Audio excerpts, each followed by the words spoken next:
Y les voy a contar algo que me pasaba a mí de joven, que por ahí también le pasaba a usted. Cuando era muy joven, no me gustaba mucho escuchar a los académicos. Para mí eran teóricos y lo que había que hacer era actuar, hacer cosas. Bueno, ahora que no soy tan joven, quiero tener un poco más de conciencia de lo importante que es, antes de actuar, escuchar a los que saben para pensar cómo se debe actuar. Se lo digo porque vamos a hablar con la mayor autoridad en demografía judía en el mundo, un hombre que tiene una larguísima trayectoria en el trabajo académico y que eso debería permitir, a partir de comprender fenomenologías, actuar de la mejor manera. Es un placer saludar nuevamente aquí en Radio High al profesor Sergio de la Pérgola. Profesor, feliz 2025 para usted y todos sus afectos. Gracias, buenos días. Y esperamos en un año con pocos acontecimientos. Nos conformamos con esto a esta altura. Absolutamente. Profesor, hace pocos días aparece la información que finalmente Israel supera los 10 millones de habitantes. Desde ese país que tenía 600.000 almas en el año 48, bueno, hoy tiene más de 10 millones de habitantes. Voy a hacer primero unas preguntas genéricas. A ver, la pregunta que le hará muy seguido, ¿cuántos judíos somos en el mundo? Bueno, somos en el mundo acerca un poco menos que 16 millones, 15 millones y 800 mil almas. Eh, por cierto, hay una cuestión, una pregunta de definiciones. ¿Quién judíos? Aquí esa definición que yo propuse es una definición bastante conservadora. Se puede llegar también a números más importantes, más altos. Por ejemplo, la definición según la ley de retorno, la ley fundamental de la inmigración judía hacia Israel, incluye por lo menos otros 9 millones de personas que potencialmente podrían decidir de hacer su aliá.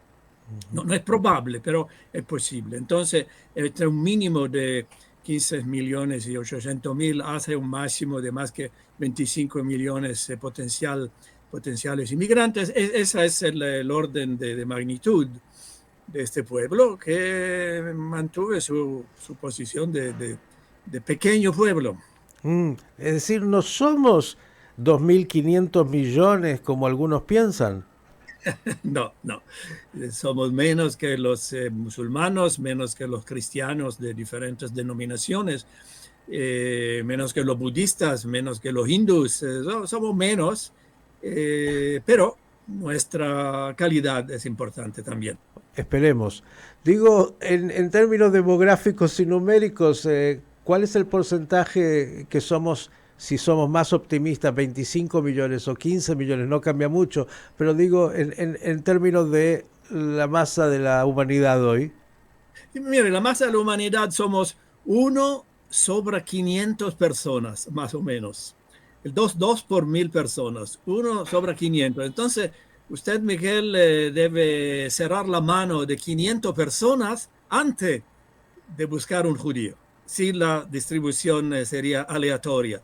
Todavía sabemos bien que la distribución geográfica es muy concentrada en dos países, sobre todo el Estado de Israel y los Estados Unidos de América. Entonces, esos dos, los dos protagonistas, los dos centros más pesados de la presencia judía contemporánea, incluyen en conjunto a cerca de 85% de toda la población judía mundial.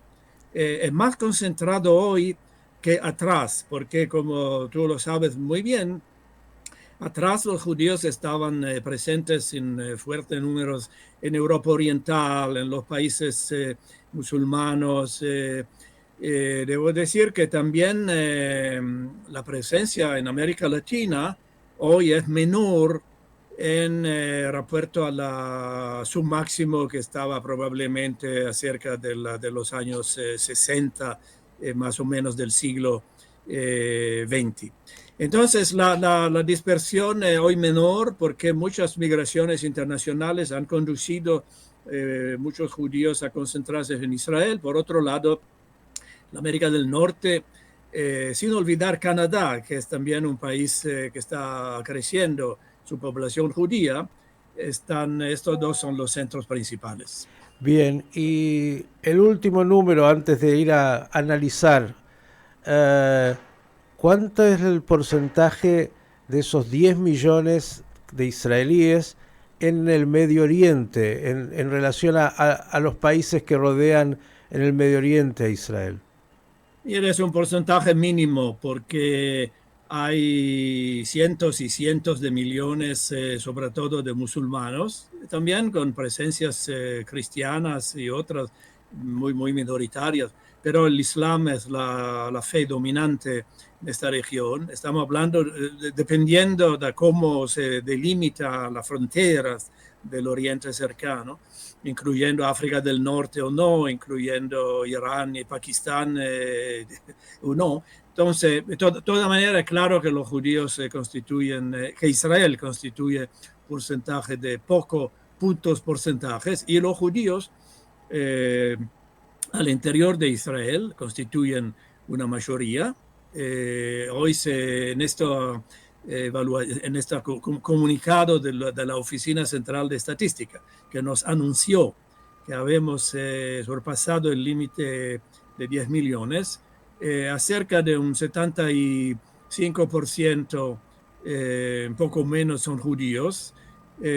Hay además los miembros no judíos de sus familias judías como consecuencia de la inmigración de la ley de retorno. Y hay también un 2% de extranjeros, incluyendo trabajadores extranjeros, refugiados, prófugos y otros. Y finalmente un buen 20-21% de árabes, sobre todo musulmanos, los otros subdivididos entre las diferentes categorías de religiones cristianas. Bien, ¿cómo es que 10 millones en un país de un poco más de 22.000 kilómetros cuadrados hace tanto ruido y parece que fuera el país más poderoso y grande y conquistador y el pueblo más... ¿cómo es eso? Bueno, la realidad muy preocupante es que esta es una área de conflicto, y nuestro conflicto no está solucionado y estamos continuando por mala suerte a ver cada día jóvenes israelíes que mueren en batallas en la franja de Gaza, también en el norte, o el norte menos, a Gaza, pero la batalla, la guerra no está solucionada. Y hay también atentados, agresiones terroristas como ayer o el día antes en la Cisjordania. Entonces, eso es el problema que atrae mucha atención en la media internacional. Se habla de Israel mucho más que su presencia cuantitativa. Por otro lado, es verdad que en un senso más positivo, la sociedad israelí es productora de muchas ideas de alta calidad, mucha ciencia, y entonces su presencia en el mundo desarrollado, en todo el mundo, no solamente en esta región, es notablemente más que sus números. El número de intelectuales, el número de invenciones técnicas, el número de tecnologías que están exportadas por Israel en el mundo es fantástico. Entonces esta presencia, como lo planteaba antes, una presencia sobre todo de calidad más que de cantidad. Bien, creo que sería un desafío, no se me surgió escuchándolo, digo, tal vez que Israel en su política pública, como se llama ahora, podría poner muchos carteles diciendo somos tan solo 10 millones, porque la gran mayoría piensa que seguramente Israel tiene 200 millones de habitantes y que además territorios que son tan grandes que llegan hasta, bueno, seguro la frontera con Turquía. ¿Verdad? Mire, la verdad es que hay, sí, parcialmente la situación objetiva, los acontecimientos de estos últimos años nos hacen protagonistas de mucha presencia mediática. Por otro lado, la verdad es que existe una forma Hay muy conocida, 2000 años de esa por, presencia por 2000 años, mediática. 2000 años de debate. Por mala suerte, yo no soy un pesimista y tampoco no creo mucho a las conspiraciones, pero es un hecho aclarado que hay fenómenos de oposición, también de persecución antijudía en estos últimos 2000, pero podemos también decir 4000, 4000 años, ¿no? La época del faraón en Egipto estaba muchos años antes del año cero. Si creemos la percepción de un otro que es mucho más amplio, entonces más poderoso, entonces más peligroso, entonces necesita combatir contra esta presencia, es una amenaza. Eso es una síndrome muy típica de la oposición, del prejuicio. Nosotros específicamente hablamos ciertamente de antisemitismo, pero eso es un fenómeno más amplio, más general. Ver el otro como más fuerte que en su realidad, entonces más peligroso, entonces necesita combatirlo y ganar esta lucha. ¿Qué por- Esa situación nos acompaña a través de una larga historia. Profesor de la Pérgola, yo lo escucho con tanto interés y pasión. Digo, los políticos israelíes que viven en la urgencia, porque Israel es un país que vive en emergencia y urgencia, ¿le preguntan a usted sobre los fenómenos que hacen a la demografía, a las realidades internas, cómo va cambiando esa demografía, lo que es ese porcentaje de la población árabe, lo que hace a todos los movimientos? Hoy hay una ortodoxia, lo hablamos la última vez, que va creciendo y que la expectativa es que sea mayoría en unos años. ¿Cómo esto va cambiando la fisonomía y también qué es lo que esto significa en términos de la región y el mundo? Eh, mire, la pregunta es una pregunta insidiosa, peligrosa, porque el riesgo, eso soy listo a hablar de todo, es de empezar un discurso más político sobre la política de Israel, los políticos en Israel, la política en el mundo judío y en nuestra región en general. Pero más simplemente, Voy a hacerlo yo más creo. simple. ¿Escuchan a los académicos? No escuchan los académicos, no. Por mala suerte, yo creo que la relación entre política y ciencia o sabiduría o técnica, si quieren, es muy escasa. Y la tendencia, hay a veces políticos que están muy interesados y muy atentos a los desarrollos. Yo he habido la ocasión de hablar con varios políticos, no con todos los políticos, pero varios políticos que ellos se interesan a la demografía, a la implicancia estratégica de los números, porque la estrategia no es simplemente la guerra y la batalla, los armamentos, sino también el background humano, la fuerza de trabajo, el capital humano. Ujú.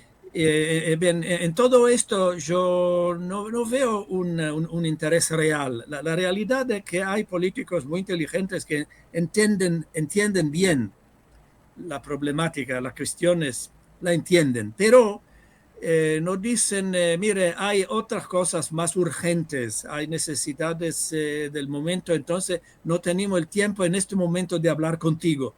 Hablaremos contigo en algunos años cuando habíamos cumplido la solución a los problemas más urgentes. Lo urgente tapa lo importante. Y esto es, después los resultados son los que son. Digo, hace pocos días el canciller Guidon Saar planteó que Israel necesita un plan nacional para absorber una gran alianza que vendrá, de acuerdo a lo que él dice, de Francia y de Inglaterra, sobre todo de Europa. Primero, preguntarle qué piensa al respecto. Segundo, también aparecieron los números, como siempre, de los que llegaron a Israel el último año, que inmigraron, hicieron alianza, y aquellos que no están tan censados, pero se sabe, salieron de Israel. ¿Qué nos cuenta de estas dos cosas? Mire, a nivel general, de pensamiento teórico, conceptual, yo estoy totalmente en favor de hacer un plan de absorción de números muy, muy importantes de todos los países del mundo. Obviamente las situaciones son muy diferentes. El que necesita alternativas y variantes. Y todavía la idea que Israel debería continuar en su misión de ser listo a recibir, a integrar de la manera más positiva amplias cantidades de judíos y de sus familias. Esa es la base, yo creo, la raison d'être, la causa dominante de la existencia misma de este país. Todavía, el que falta es una relación muy clara entre la observación de las tendencias, el estudio de las tendencias y entender las causas y las consecuencias del mundo real, desde un lado, y por otro lado, los planos teóricos muy lindos. Aquí hay un problema efectivo. Yo, en mis años muchos años de actividad, he dedicado mucho tiempo al estudio de la Aliyá y de las migraciones en general, Aliyá hacia Israel, también emigración desde Israel. He también publicado varios trabajos, verdad que la mayoría de estos trabajos son en inglés, pero yo creo que el inglés es un idioma bastante conocido hoy. El que resulta de manera muy, muy clara es que el factor dominante en las migraciones judías, fuera de un factor ideológico que es necesario, pero no es suficiente, el que es muy dominante en las migraciones judías hacia Israel y desde Israel es el factor socioeconómico. Yo he demostrado bastante inquietante, bastante sorprendente si quieres, pero eso es lo que los datos nos enseñan. He demostrado que hay una correlación muy fuerte entre el nivel de desempleo de los varios países del mundo y la tasa de aliyah, y también el nivel de desempleo en Israel y la tasa de yerida o de salidas de este país. Entonces, fuera de toda consideración ideológica y de sentirse bien o malo en la circunstancia de una sociedad que puede ser amigal o menos, el hecho fundamental es que necesita observar la vida normal de la gente. Los judíos, eso es mi mensaje revolucionario. Los judíos son gentes normales. Muy, muy difícil de apropiarse de este Eso concepto. es absolutamente revolucionario y además de eso podría ser cuestionable. Bueno, la normalidad se manifiesta, entre otros, en el deseo, la búsqueda de un nivel de vida normal, una carrera normal, una familia normal, una residencia normal. Bueno, eso es el judío normal, el judío promedio, no quiere otro que vivir normalmente. Of course, naturalmente hay no se vive solo de pan, se vive también de valores y de espíritu. Y eso es una componente fundamental en nuestro discurso, porque el Estado de Israel no podría existir si se hablaba simplemente del nivel de ingresos o del nivel de educación.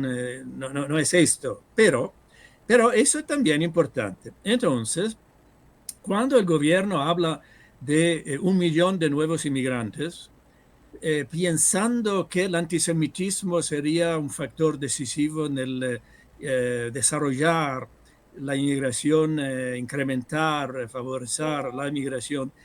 Eh, in inglés, in inglés decimos very nice, okay, bellísimo. Todavía eso no funciona. El antisemitismo, yo he demostrado con una fórmula muy simple, hay una fuerza de explicación relacionada al desempleo y una fuerza de explicación relacionada al antisemitismo cuando se comparan los niveles de alianza de los diferentes países. Ponemos 100 países y los niveles de alianza son muy diferentes entre un mínimo y un máximo. El nivel de explicación derivada del factor socioeconómico está 10 veces más fuerte que el nivel de explicación relacionado al antisemitismo. No sería decir que el antisemitismo es nada, pero es un factor muy menor en frente del otro. Aquí se dice de manera simple, es la economía, estúpido, ¿no? Alguien lo dijo por ahí también. Y digo, en esto se dan paradojas y el desafío de Israel, ¿no? Israel es hoy uno de los 3 países más caros del mundo para vivir, carísimo. Para atraer inmigrantes también es muy difícil porque tienen que hacerse una vida en un país nuevo con una economía. Y se dan paradojas que me gustaría que reflexionen, porque, claro, muchos israelíes van a buscar oportunidades de vivir mejor con una economía que les permita desarrollarse. Estuve hace poquito en un país que usted conoce algo que se llama Italia, y entre las paradojas veía cómo Israel festeja que lleva muchos nuevos médicos migrantes del mundo, pero está lleno de chicos israelíes estudiando medicina en Italia, porque en Israel no pueden ingresar a los estudios, porque le permite a Italia todo un desarrollo y que generalmente se van a quedar en Italia. Digo, contradicciones y tienen tanto que ver con también la economía. Sin duda. Entre otros, no solamente en Italia, también en otros países como Hungría, pero también otros países con que yo creo el nivel de desarrollo de su equipaje médico no es tan fuerte como Moldova, Rumanía, países muy simpáticos, pero a nivel del desarrollo de la ciencia médica yo creo que están claramente inferiores a Israel. Entonces, que existe también el riesgo que gentes que que estudiaron, cumplieron sus estudios al extranjero, vuelven, los que vuelven en Israel con un nivel de preparación inferior. De todas maneras, hay aquí un otro problema, que es un problema realmente estructural de este país. Un país de 10 millones, que entre otros no es un país tan pequeño. Si vemos en el mundo, vemos no sé, en América Latina, Uruguay, Paraguay, también otros tienen menos que 10 millones. Claramente Argentina tiene mucho más. Pero en Europa, país como Dinamarca, país como Austria, país como Suiza, Croacia, Serbia, son todos países con poblaciones más pequeñas que Israel. Son todos países que tienen un nivel de desarrollo muy bueno. Entonces, esta imagen del pequeño país no es suficiente. Todavía, es también verdad que hay un nivel de desarrollo humano, un nivel de instrucción mucho más desarrollado en Israel que en otros países. Entonces, hay que una falta de proporcionalidad entre la capacidad intelectual creada en este país y la necesidad de un mercado que es bastante reducido. Aquí un problema, porque si necesitamos, no sé, 1.000 doctores, por ejemplo, pero tenemos 1.200, los 200 buscarán trabajo al extranjero. El problema es que no 200, sino 500 buscarán trabajo al extranjero y nosotros permanecemos con, no sé, 700, entonces un número que no es más suficiente. El problema se puede solucionar en una manera u otra creando en Israel grandes centros de investigación y de servicio que no tratan solamente a la población local, sino ofrecen su servicio a un mercado global. Por ejemplo, es interesante que en algunos países lo entendieron muy bien.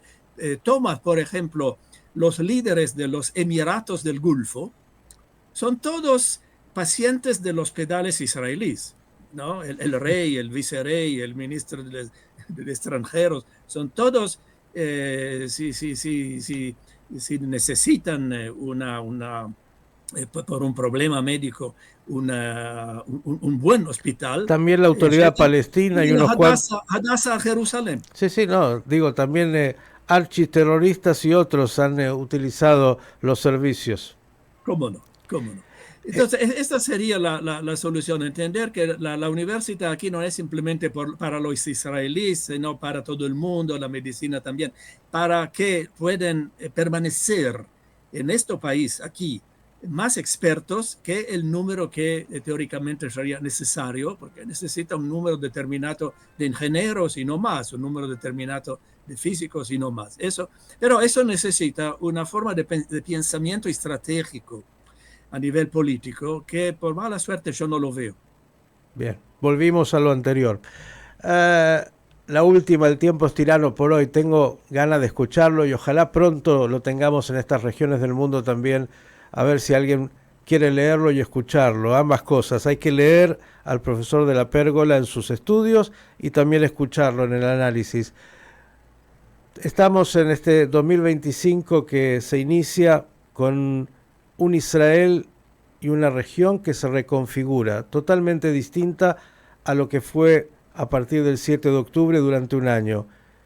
¿Cuál es el desafío, de acuerdo a su mirada, que tiene que Israel de alguna manera pensar para poder establecer una política en lo que hace justamente a su población que le permita sentir que avanzó un par de casilleros? Mire, una vez más es una respuesta un poco política, porque a mi manera de ver, efectivamente, el que ocurrió en esta última guerra, que empezó con una tragedia el 7 de octubre 23. Yo estoy entre paréntesis, entre ellos que piensan que utilizar la palabra Shoah es legítimo en el contexto de la guerra presente, es legítimo. Hay que hacer un estudio muy aprofundizado de la diferencia, pero es legítimo pensar en estos términos. El máximo problema que fue creado después de 1945. Bueno, subiendo de eso, la veridad... ¿Alguien quiere escucharlo también? ¿Algún otro quiere saber de lo que piensa? La verdad es que el resultado, el desarrollo de esta guerra se manifestó en mucho éxito, muchos sucesos militares, técnicamente hablando, de Israel, los ataques contra Hezbollah, la eliminación de gran parte del liderazgo, el ataque contra Irán, que yo creo causó muchos daños a la República Islámica. Ellos no les gusta admitir esto, pero los resultados fueron importantes. Y finalmente, el fracaso del régimen de Assad en Siria. Todo esto crea un panorama que mejor, objetivamente mejor, y sean las causas estas u otras, considerando que el problema de Hamas a Gaza no está solucionado. Entonces, todavía el riesgo inmediato de destrucción de Israel hoy es menor en confrontándose con él de 2 años atrás. Entonces, el problema real es un problema interno. El problema real de Israel es solucionar su división interna. El problema de Israel es crear un marco de gobierno, de unión nacional, que pueda conjuntamente, escuchando a todos y a sus ideas, cómo conjuntamente enfrentarse con los problemas de los siguientes 50 años. Nos dio el título, profesor de la Pérgola. Ya lo tenemos para esta nota. Gracias como siempre por estos minutos. Es un enorme placer siempre escucharlo y vamos a invitar a todos, políticos y no políticos, a que salgamos un poco de lo urgente, vayamos a lo importante, leamos y escuchemos a los académicos que nos van a permitir por lo menos actuar con mayor sabiduría. Un abrazo grande y buenas noticias. Gracias, Miguel. Buenas noticias.